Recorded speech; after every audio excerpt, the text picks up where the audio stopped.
Hello students, इस lecture में हम बात करेंगे कूलम्स लॉ के बारे में। कूलम्स लॉ से रिलेटेड जितने भी डिफ़िकल्ट न्यूमेरिकल है जो जेईई और नीट में पूछे जाएंगे उस पर मैं आज आपके साथ डिस्कशन करूंगा और हर एक केस के बारे में बताऊंगा कि क्या क्या पॉसिबिलिटीज़ है और क्या क्या टाइप के क्वेश्चंस आपको पूछ सकते हैं कूलम्स लॉ से रिलेटेड। सबसे पहला और बेसिक सा सवाल आपको पूछेंगे। सबसे पहले कूलम्स लॉ है क्या, थोड़ा डिस्कशन कर लेता हूँ बच्चों। आपको कूलम्स लॉ मैग्नीट्यूड बताता है।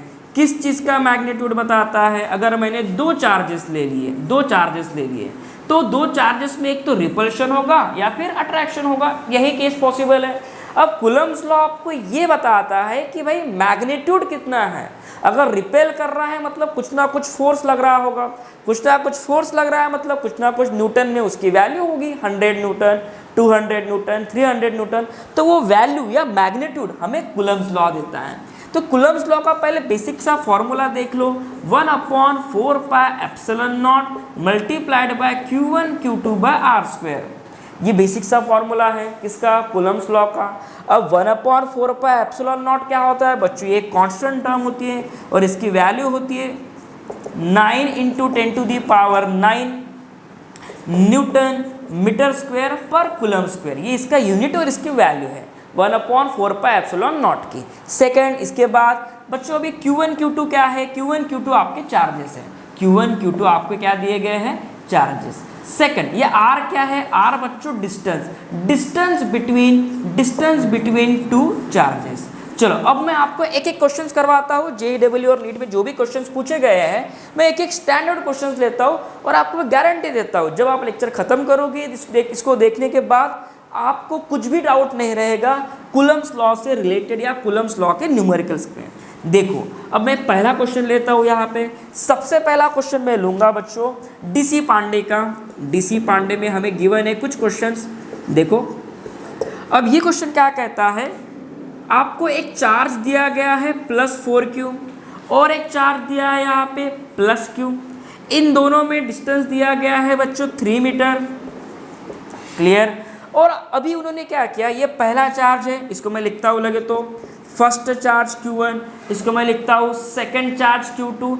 अब मैं यहाँ पे थर्ड चार्ज लाना चाहूँगा, थर्ड चार्ज इंट्रोड्यूस करूँगा, लेकिन कहाँ पे? इन दोनों के कहीं तो भी बीच में। सो दैट ये जो थर्ड चार्ज मैं इंट्रोड्यूस करूँगा जिसका वैल्यू है +q, इस थर्ड चार्ज पे नेट फोर्स 0 होना चाहिए। नेट फोर्स 0 होना चाहिए। तो मैं इसे कहाँ पे प्लेस करूँ, यानी कि आपको x फाइंड करना है इन बिटवीन टू चार्जेस। जैसे कि अब सबसे पहला सवाल, ये Q3 को मैं कहाँ पे रखूँगा सो दैट इस Q3 चार्ज पे नेट फोर्स 0 आए। सबसे पहले मैं इसको कहीं तो भी रखता हूँ, जैसे कि अगर मैं यहाँ पे रख दूँ, यहाँ पे Q3 को यहाँ पे रख दूँ। अब Q3 पे कौन सा चार्ज है? +q चार्ज है। अब समझो, अब ये +4q चार्ज जो है इस Q3 चार्ज को रिपेल करेगा मतलब ये डायरेक्शन में फोर्स लगाएगा। कौन लगाएगा बच्चों? ये 4q चार्ज जिसको हमने कहा है charge number 1, force on charge number 3 due to charge number 1, ऐसे लिखना पड़ेगा मुझे। क्लियर? अब ये तुम्हारा +q2 चार्ज जो है या सेकंड चार्ज जो है वो भी फोर्स लगाएगा किस पे? Q3 पे। तो कुछ ऐसे दिखाई देगा F32 का मतलब क्या है? फोर्स ऑन चार्ज 3, किसके कारण? सेकंड चार्ज के कारण।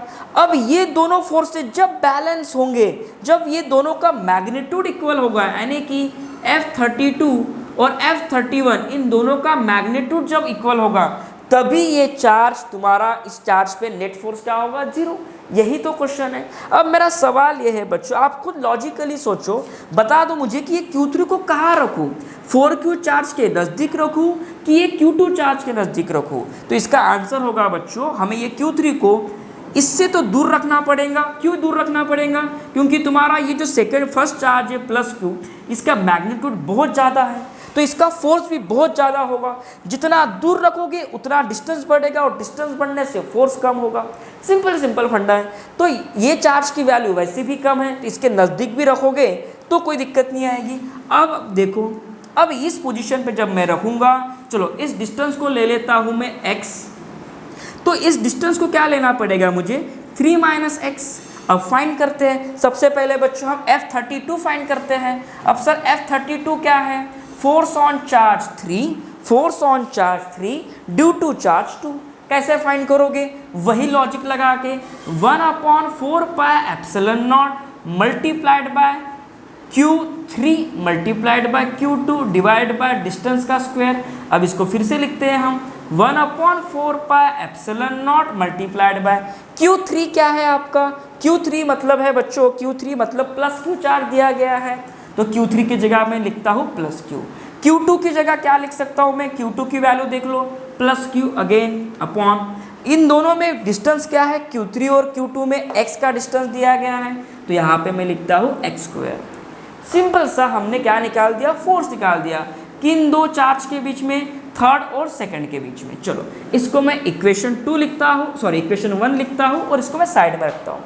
अब सेम फोर्स हम निकालेंगे F31 का। चलो निकाल कर देखते हैं फिर बच्चों, F31 का फोर्स निकालते हैं। Same formula 1/4 pi epsilon naught multiplied by Q3 into Q1, Q3 into what? Q1 upon distance का स्क्वायर यानी कि d का square. Same 1/4 pi epsilon not, दिख रहा है क्या कैमरा में? हाँ दिख रहा है। Q3 क्या दिया गया है बच्चों? Q3 दिया गया है आपको Q, okay, third charge. Q1 क्या दिया गया है आपको? Q1 दिया गया है बच्चों प्लस 4Q, यानी कि सिर्फ 4Q। डिस्टेंस क्या है इन दोनों के बीच में? 3 - x, और उसका क्या कर दूं मैं? Whole square. इसको इक्वेशन नंबर 2। ये हो गया बच्चों आपका F31। हो गया सॉल्व क्वेश्चन। अब आपको क्या करना है? हमें नेट फोर्स को बैलेंस करना है या नेट फोर्स जीरो लाना है। नेट फोर्स अगर मुझे जीरो लाना है बच्चों, तो यहाँ पे मुझे लिखना पड़ेगा F32 इक्वल्स टू F31, तभी पॉसिबल है नेट फोर्स जीरो। अगर मैं ऐसा लिखता हूँ, अब बता दो आप मुझे F32 क्या है? 1/4 pi epsilon naught multiplied by Q का स्क्वायर अपॉन x का स्क्वायर। सर एक Q का स्क्वायर कहाँ से आया? Q इंटू Q का स्क्वायर इक्वल्स टू F31 की वैल्यू क्या है? 1/4 pi epsilon naught multiplied by Q into 4Q, यानी कि 4Q का square divided by 3 - x whole square. क्या क्या कैंसिल होता है बच्चों? 1/4 pi epsilon naught cancel out, Q square भी कैंसिल आउट। यहाँ पे बचेगा 1/x square equals to 4/3 - x इसका होल स्क्वायर। अब taking square root on both side, अगर मैं स्क्वायर रूट ले लूँ दोनों साइड का, तो क्या आएगा? यहाँ पे 1/x आएगा, यहाँ पे 2 आएगा और अपॉन में 3 - x आएगा। इसको खाली सॉल्व करो बच्चों। देखो 3 - x equals to twice x, तो यहाँ पे 3 equals to thrice x, so x equals to 1। यानी कि आपको वो जो चार्ज नंबर 3 था, थर्ड चार्ज जो था, वो बच्चों आपको रखना पड़ेगा x इक्वल्स टू 1 मीटर पे। लेकिन कहाँ से? यहाँ पे आपका प्लस 4Q चार्ज था, यहाँ पे आपका प्लस Q चार्ज था, यहाँ पे आपको कहीं तो भी थर्ड चार्ज रखना पड़ेगा और इसका डिस्टेंस होगा 1 मीटर और यहाँ से डिस्टेंस कितना होगा? 2 मीटर, तभी वो क्वेश्चन सॉल्व होगा। क्लियर? आसान क्वेश्चन था। नेक्स्ट और लेवल बढ़ाते हैं, क्वेश्चंस की और लेवल बढ़ाते हैं। देखो अभी नेक्स्ट क्वेश्चन लेके जाता हूँ मैं आपकी तरफ, समझो इस क्वेश्चन को। ये भी नीट का ही सवाल है। देखो आपको एक रेगुलर हेक्सागोन दिया गया है, रेगुलर हेक्सागोन दिया गया है,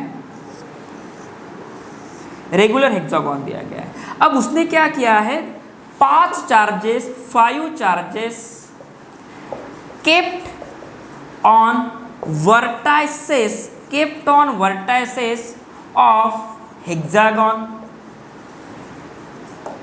अब हेक्सागोन के वर्टाइसेस कितने होते हैं? देखो बच्चों, ये एक वर्टाइसेस है, ये सेकंड, ये थर्ड, ये फोर्थ, फिफ्थ और सिक्स्थ। लेकिन उसने कहा कितने चार्जेस रखे हैं? सिर्फ 5, मतलब 5 चार्जेस उसने 5 वर्टाइसेस पे रखे होंगे, यानी कि एक कोई वर्टाइसेस खाली रहेगा। और उसने कितने चार्जेस रखे हैं? 5 charges kept on vertices of hexagon of same magnitude and equal two plus Q के रख दिए। जैसे कि यहाँ पे मैं लिखता हूँ प्लस क्यू, यहाँ पे भी मैं प्लस क्यू रखता हूँ, यहाँ पे मैं प्लस क्यू रखता हूँ, यहाँ पे भी प्लस क्यू एंड यहाँ पे भी प्लस क्यू। 5 ही चार्जेस रखे हैं मैंने, ठीक है। अब उसने क्या बोला है? Find force on minus Q charge kept at the centre of hexagon. Hexagon. तो सेंटर मतलब कोई यहाँ पे रखा होगा उसने -q। यहाँ पे मुझे क्या फाइंड करना है बच्चों, फोर्स फाइंड करना है। जरा सबसे पहले इस क्वेश्चन को आप लिख लो, अगर आपने लिख लिया होगा तो अब मैं इसको सॉल्व करता हूँ। लिख लिया आप लोगों ने तो इसको मैं सॉल्व करता हूँ। अब जरा देखो, अब इस क्वेश्चन को सॉल्व कैसे करना है मुझे। अब इस पे देखो एक एक बॉडी का फोर्स लगाता है। सबसे पहले हाँ, और इंपॉर्टेंट चीज, रेगुलर हेक्सागन की साइड दी गई है आपको a मीटर। कितनी मीटर साइड दी गई है, a मीटर। अब ये जो डिस्टेंस होता है बच्चों, इसको कहा जाता है r, और ये डिस्टेंस भी r होता है, ये डिस्टेंस भी r होता है, ये डिस्टेंस भी r होता है बच्चों, और ये डिस्टेंस भी r होता है। ठीक है, सबसे पहले मैं ये वाले चार्ज की बात करता हूँ और ये वाले चार्ज की बात करता हूँ। देखो जरा, दोनों चार्जेस बच्चों सेम साइज के, सेम साइज के मतलब दोनों पे प्लस प्लस साइन है और दोनों का मैग्नीट्यूड भी सेम है। इससे क्या होगा, इससे बच्चों दोनों चार्जेस ये सेंटर वाले चार्ज को अट्रैक्ट करेंगे। क्यों अट्रैक्ट करेंगे, क्योंकि सेंटर पे कौन सा चार्ज है, माइनस चार्ज, तो सेंटर पे अट्रैक्ट करेगा ये वाला चार्ज। ये वाला चार्ज भी इसको इस डायरेक्शन में अट्रैक्ट करेगा, लेकिन दोनों का भी फोर्स सेम होने वाला है। क्यों, क्योंकि दोनों चार्ज का मैग्नीट्यूड सेम है, डिस्टेंस भी दोनों चार्ज के केस में सेम है। तो यहाँ पे ये चार्ज का फोर्स और ये चार्ज का फोर्स कैंसल आउट हो जाएगा। ये सेम सिनारियो आपको और कहीं भी देखने को मिलेगा। ये देखिए, ये वाले चार्जेस को और ये वाले चार्ज को, इन दोनों चार्जेस का मैग्नीट्यूड सेम है, इसका भी इसके साथ मैग्नीट्यूड सेम है, दोनों का मैग्नीट्यूड सेम है, साथ में डिस्टेंस भी सेम है। तो यहाँ पे इसके कारण जो अट्रैक्टिव फोर्स आएगा वो कैंसल होगा ऊपर वाले के फोर्स के कारण, तो ये दोनों हट गए। अब बचा कौन सर्किट में, अब आपके डायग्राम कुछ ऐसे बचेगी, या आपका हेक्सागन, थोड़ा अच्छे से नहीं ड्रॉ किया मैंने, लेकिन यहाँ पे आपका थोड़ा और अच्छे से ड्रॉ करता हूँ। रुक जाओ, अब मैं इस डायग्राम को रीअरेंज कर लूँ बच्चों। हाँ देखो, मैं रीअरेंज करता हूँ, समझो इस डायग्राम को। अब ये डायग्राम कुछ ऐसे दिखाई देगी, ठीक है। यहाँ पे सेंटर पे आपका -q और सभी चार्जेस के कारण फोर्स हट गया। अब बस ये आखिरी वाला चार्ज बचता है। अब मुझे इसके कारण इस पे कितना फोर्स लग रहा होगा ये फाइंड करना पड़ेगा, लेकिन सबसे पहले मुझे तो r डिस्टेंस फाइंड करना पड़ेगा बच्चों। ये कैसे फाइंड करोगे, जरा देखो, यहाँ पे इक्विलैटरल ट्रायंगल बनता है, ठीक है। यहाँ पे इसको मैं -q ऊपर लिख लेता हूँ, ये सेंटर में एक लाइन ड्रॉ कर देता हूँ। ये एंगल बनेगा बच्चों आपका 60। ये जो साइड थी उसकी मैंने कितनी लिखी थी, a, और ये साइड कितनी होगी, एग्जैक्टली हाफ, यानी कि a/2। अब मुझे क्या चाहिए, ये स्मॉल r। अब ये स्मॉल r को कैसे लिखूंगा, देखो वो ट्रायंगल को बाहर निकालो, वो ट्रायंगल कुछ इस तरीके से दिख रहा है बच्चों। ये r है, ये a/2 है, और ये क्या है 60 डिग्री। तो यहाँ से cos 60 लगा दो। cos 60 क्या आएगा बच्चों, a/2 अपॉन r। तो यहाँ से cos 60 मतलब 1/2 a/2 into r, 2 cancel, so a equals to r। यह आंसर आएगा यहाँ पे, यानी कि r की वैल्यू कितनी आ गई, a। अब इसको सॉल्व करने जाओ अगर मैं, तो force between two charges that is 1/4 pi epsilon naught multiplied bye, दोनों का मैग्नीट्यूड बताओ, q इंटू क्यू। मैं सिर्फ मैग्नीट्यूड लिख रहा हूँ, नेगेटिव साइन नहीं। क्यों ऐसा, क्योंकि हमें इससे सिर्फ मैग्नीट्यूड निकालना है, साइन से कुछ लेना देना नहीं है। उसके बाद डिवाइडेड बाय डिस्टेंस का स्क्वायर, डिस्टेंस का स्क्वायर मतलब साइड का स्क्वायर, a का स्क्वायर। तो ये आंसर कुछ ऐसे आ जाएगा, 1/4 pi epsilon naught multiplied by q square divide by small a का स्क्वायर।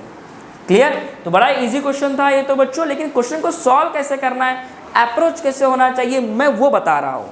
थर्ड क्वेश्चन की तरफ बढ़ते हैं हम। आपने लिख लिया होगा ये क्वेश्चन, थर्ड क्वेश्चन की तरफ बढ़ते हैं। चलो मिटा देता हूँ अब मैं।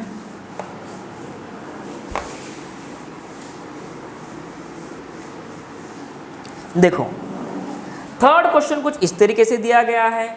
आपको एक इक्विलैटरल ट्रायंगल दिया गया है। पहली बात तो ये इक्विलैटरल ट्रायंगल है, ठीक है। यहाँ पे चार्जेस रखे हैं Q1, यहाँ पे चार्जेस रखा है Q2, यहाँ पे चार्जेस रखा है Q3। चलो अब मैं वैल्यूज लिख लेता हूँ। यहाँ पे जो चार्जेस रखा है वो है बच्चों 3 माइक्रोकुलम।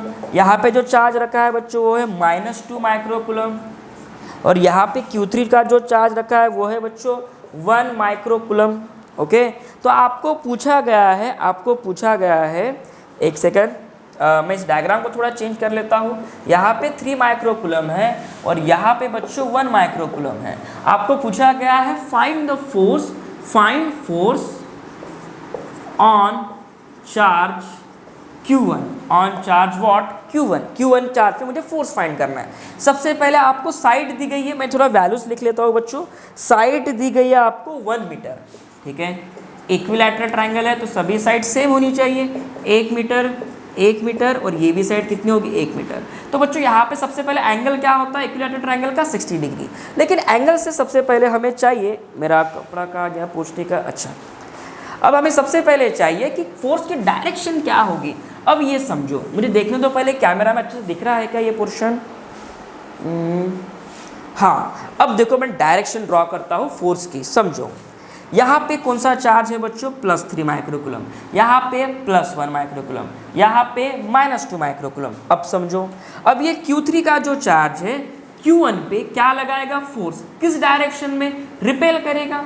रिपेल करेगा मतलब Q3 Q1 पे ये डायरेक्शन में फोर्स लगाएगा और हम इसे क्या लिखेंगे, force on charge 1 due to charge 3, ऐसे लिखना पड़ेगा, पहला पॉइंट।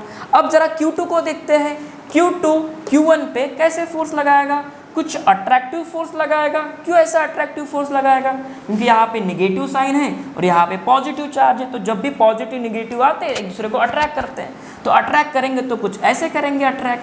इसको मैं कहूँगा force on charge 1 due to charge 2। Clear. अब जरा इनके बीच में एंगल निकालते हैं। सर जरा देखो इनके बीच में एंगल कैसे आएगा, जरा देखो, इसको मैं ऐसे लिखता हूँ F13। पहले मुझे ज्योमेट्री बनानी पड़ेगी। ये हो गया आपका एंगल, क्या कहते हैं इसे, मैंने सेंटर से एक लाइन ड्रॉ कर दी, एक दूसरी लाइन ड्रॉ कर दी। अब जरा एंगल बनाते हैं, देखो समझो, सबसे पहले ये एंगल कितना होगा 60 डिग्री, उसमें से ये आधा एंगल 30 डिग्री, ये तो समझ गए। फिर ये बचा हुआ एंगल ये कितना होगा बच्चों 60 डिग्री। बस यही से क्वेश्चन सॉल्व होगा। अब जरा देखो, इसको मैं हटा देता हूँ, ये Q1 को लिखता हूँ सिर्फ। ये अल्टरनेट एंगल सेम होता है, मतलब ये एंगल कितना होगा बच्चों 60 डिग्री। अगर ये एंगल भी कितना होगा फिर 30 डिग्री। अब ये एंगल को जरा देखो, ये 90 है, ये देख लो ये 90 है, ये 90 है, उसमें से ये 30, तो ये बचा हुआ ये कितना होगा 60। यानी कि ये दो फोर्सेस दिख रहे हैं आपको, F13 एंड F12, इन दोनों में कितना एंगल है 120 डिग्री का एंगल है। सर इसकी मुझे ज़रूरत क्या है, समझो, मुझे इस चार्ज पे फोर्स निकालना है, नेट फोर्स। इस पे दो फोर्सेस लग रहे हैं, तो इसका रिजल्टेंट कुछ ये डायरेक्शन में आएगा, ऐसे, ये होगा F रिजल्टेंट। F रिजल्टेंट कैसे निकालेंगे हम बाद में डिस्कस करेंगे, लेकिन क्वेश्चन तो ऐसे सॉल्व करना है। पहले सबसे पहले हम फाइंड करेंगे F13 कैसे फाइंड करोगे, वही procedure, 1/4 pi epsilon naught multiplied by charge on 1 यानी कि Q1 multiplied by Q3 divide by distance का स्क्वायर। डिस्टेंस कितना है बच्चों दोनों चार्जेस में 1 मीटर, तो 1 का स्क्वायर इज 1। तो यहाँ पे कुछ ये ऐसे आएगा, 1/4 पाई एप्सिलॉन नॉट को मैं लिख सकता हूँ 9 × 10⁹ मल्टीप्लाइड बाय Q1 कितना दिया गया है, Q1 दिया गया है आपको 1 माइक्रोकूलम मतलब 10⁻⁻6। Q3 आपको दिया गया है 3 माइक्रोकूलम मतलब 3 10⁻⁻6, यानी कि यह आ जाएगा 27 10⁻12 -12 में से +9 चला गया -3 न्यूटन। इतना बच्चों F13 आएगा, पहला पॉइंट। सेम वे में F12 निकालते हैं, चलो F12 निकालते हैं। Same formula 1/4 pi epsilon not, यहाँ पे लिखूंगा मैं Q1, यहाँ पे लिखूंगा मैं Q2 और नीचे लिखूंगा मैं डिस्टेंस का स्क्वायर यानी कि 1 का स्क्वायर। तो मैं यहाँ पे लिख सकता हूँ 9 10⁻9 मल्टीप्लाइड बाय Q1 कितना दिया गया है, Q1 दिया गया है आपको माइक्रोकूलम 1 माइक्रोकूलम यानी कि -6। Q2 दिया गया है 2 माइक्रोकूलम 2 × 10⁻6। यहाँ पे तुम सवाल पूछते हो सर यहाँ पे निगेटिव साइन क्यों नहीं लिया, नहीं लेंगे। क्यों नहीं लेंगे, क्योंकि आपने ऑलरेडी डायरेक्शन दी है। अगर यहाँ पे निगेटिव साइन डाल दोगे तो ये फोर्स को ना आप रिवर्स कर दोगे, जिससे आंसर गलत आएगा। तो यहाँ पे साइन नहीं देना है, सिर्फ मैग्नीट्यूड निकालना है। तो कितना आएगा answer, 9 × 2 that is 18 multiplied by 10⁻³ -3 Newton. यह आ गया बच्चों आपके दो फोर्सेस। अब मुझे क्या निकालना है, अब मुझे निकालना है रिजल्टेंट। अब रिजल्टेंट कैसे निकलेगा, अब समझो। अब मेरे पास जो क्वेश्चन बना है, मैं डायग्राम को मिटा देता हूँ, अभी समझो। अब एक फोर्स बच्चों आपका इस डायरेक्शन में जा रहा था, मेरे ख्याल से F13, और एक फोर्स आपका ऐसे जा रहा था, दैट इज F12, सही है। अब इन दोनों का मुझे रिजल्टेंट चाहिए और इनके बीच में एंगल कितना है 120 डिग्री। अब निकाल सकते हो F रिजल्टेंट, कैसे निकालोगे देखो। अभी F रिजल्टेंट कैसे निकालोगे, F resultant equals to √() F12 का स्क्वायर, ये मेथड याद करो, वेक्टर में मैंने पढ़ाई थी। F13 का square 2 into F12 F13 cos of angle between them 120। अब बच्चों पूरी वैल्यूज डालनी पड़ेंगी हमें। मैं चाहता हूँ कि ये क्वेश्चन को अभी बचा हुआ पोर्शन आप सॉल्व कर लो, आपको खाली अभी इसको मैथमेटिक्स अप्लाई करना है। कॉस 120 की वैल्यू कितनी होती है? कॉस 120 होता है बच्चों -1/2। F12 की वैल्यू हमने निकाली थी 18 10⁻³ उसका स्क्वायर कर लो, F13 का स्क्वायर कर लो और दोनों को मल्टीप्लाई करके कॉस की वैल्यू डाल दो। तो मैं यहाँ पे डायरेक्टली आंसर लिख लेता हूँ बच्चों, टाइम वेस्ट करने से अच्छा है। तो डायरेक्टली इसका आंसर जो आएगा वो आएगा बच्चों 2.7 10⁻²⁰ न्यूटन। ये हो गया बच्चों आपका F रिजल्टेंट। ये क्या हो गया बच्चों आपका F रिजल्टेंट। मैं और क्वेश्चन लेता हूँ प्रैक्टिस के लिए। चलो ठीक है, मुझे पहले टाइम देखने दो कितना जा चुका है, 20 मिनट। मुझे ऐसा लगता है यहाँ पे रोक देना चाहिए। सेकंड लेक्चर में मैं इसके अलावा और क्वेश्चन लेके आऊँगा और उसमें आपकी और प्रैक्टिस करवाऊँगा। क्लियर? तो wait for my second lecture, जिसमें मैं आपको कूलम्स लॉ के और डिफिकल्ट क्वेश्चन लेके आऊँगा। अगर आपको कुछ भी हेल्प चाहिए ऑफलाइन या ऑनलाइन, प्लीज़ कमेंट सेक्शन में कमेंट करना। अगर आप यहाँ तक वीडियो देख रहे हो मतलब कहीं ना कहीं आपको वीडियो अच्छा लगा होगा। अगर वीडियो अच्छा लगा होगा बच्चों तो वीडियो को लाइक करना, कमेंट करना कि आप कौन से डिस्ट्रिक्ट से हो, कमेंट करना कि आपको क्वेश्चन में कौन सा पार्ट नहीं समझा, कमेंट करना कि आपको कौन से टॉपिक पे लेक्चर्स चाहिए। मैं पूरा टॉपिक पढ़ा दूंगा। Thank you so much for watching this video. Bye everyone.